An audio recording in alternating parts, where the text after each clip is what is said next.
ter censura a filmes.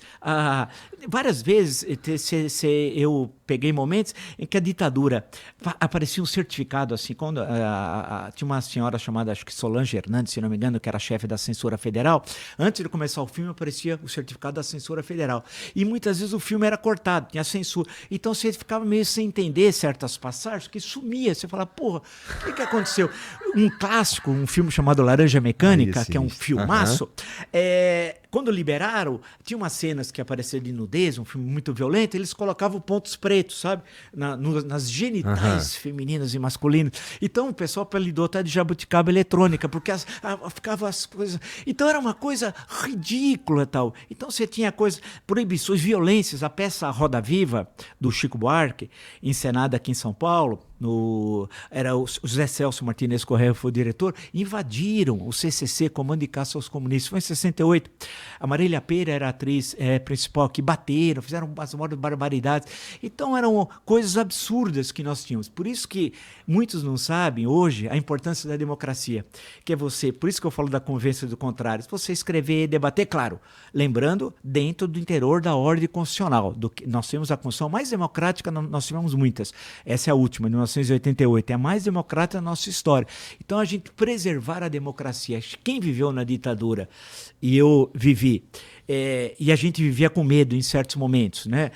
Quando você via passar, porque o DOPS era a Polícia Repressiva Civil. Eles andavam com uma perua da AGM chamada Veraneio. Quando você, na Argentina, a repressão andava com o Ford Falcon. Aqui era Veraneio. Você via passar uma Veraneio, você fala, o que vai acontecer, né?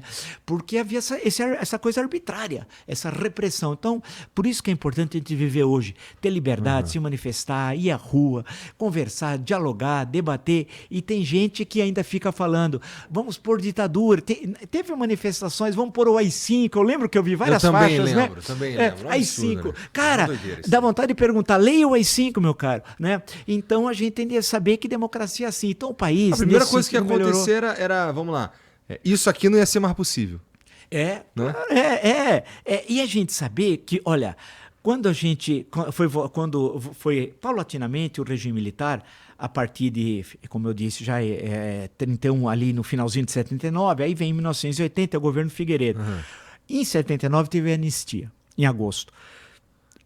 Essa anistia foi importante porque permitiu o retorno ao Brasil de exilados, caçados, políticos caçados, presos políticos, quase todos foram libertados, e banidos. Os mais jovens nem imaginam o que é banido. Banido foi o seguinte, foi um pouco mais de uma centena de brasileiros foram banidos. Banidos era você perder a nacionalidade brasileira.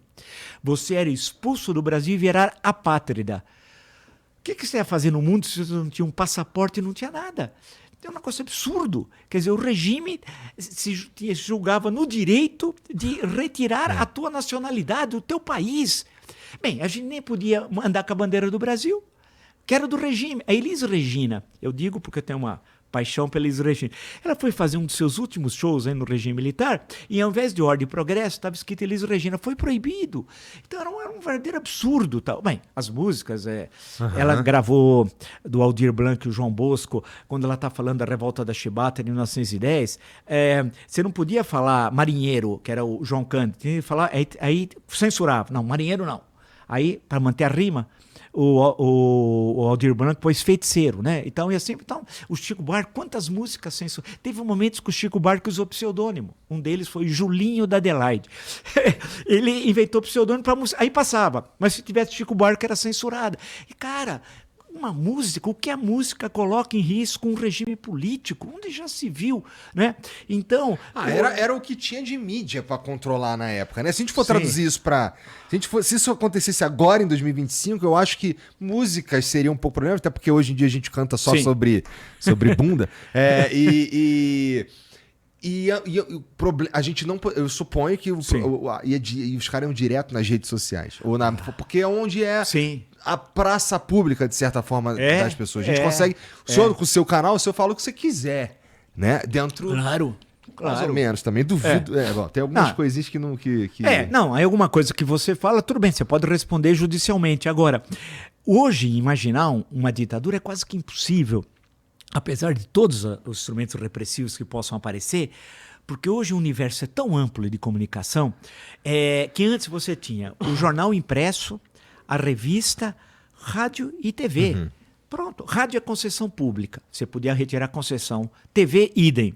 Sobrava o jornal e a revista. Aí o que acontecia? Muitas vezes tinha revistas que duravam 3, 4 números, censuravam.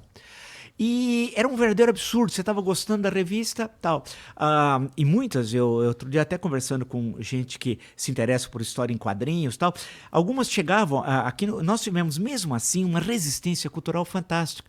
Teve uma série de grafites, de grafiteiros, coisas, eu lembro do Crumb, de Robert Crumb, um americano, chegava aqui em 1970, traduziam algumas coisas, mas durava pouco tempo. Mas você tinha mesmo assim, tudo era falado de forma subliminar. Você assistia uma peça, você sabia do que eles estavam falando, mas eles não falavam diretamente, né? Então você vivia, o teatro era assim, a música era assim, e você tinha de usar metáforas a todo momento, né? Então aí chegou um momento que se esgotou, porque toda ditadura chega um momento que ela se esgota, né? Ao menos no mundo ocidental, que é diferente do Oriente, quando você fez referência à China, que a China tem uma outra coisa, outra perspectiva, e aí nós passamos no governo Figueiredo a chamada abertura democrática, que foi importante. Teve anistia, eleições em 1982, nós tínhamos 5 partidos políticos, acabou o bipartidarismo que nós tivemos durante boa parte do regime militar, Arena e MDB.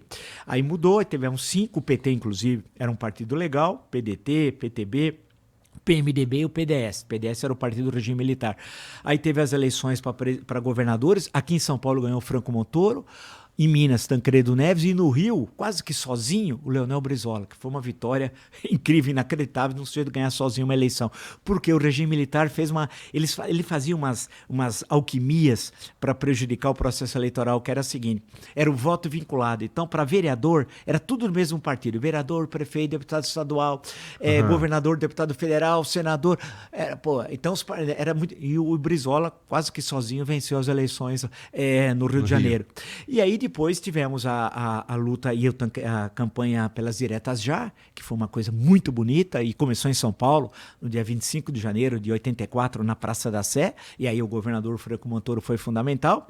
E a unidade de toda a oposição, dá para contar as vezes que escorreu no Brasil, né? A unidade, a questão é quem vai decidir, quem vai ser o povo, eleger diretamente.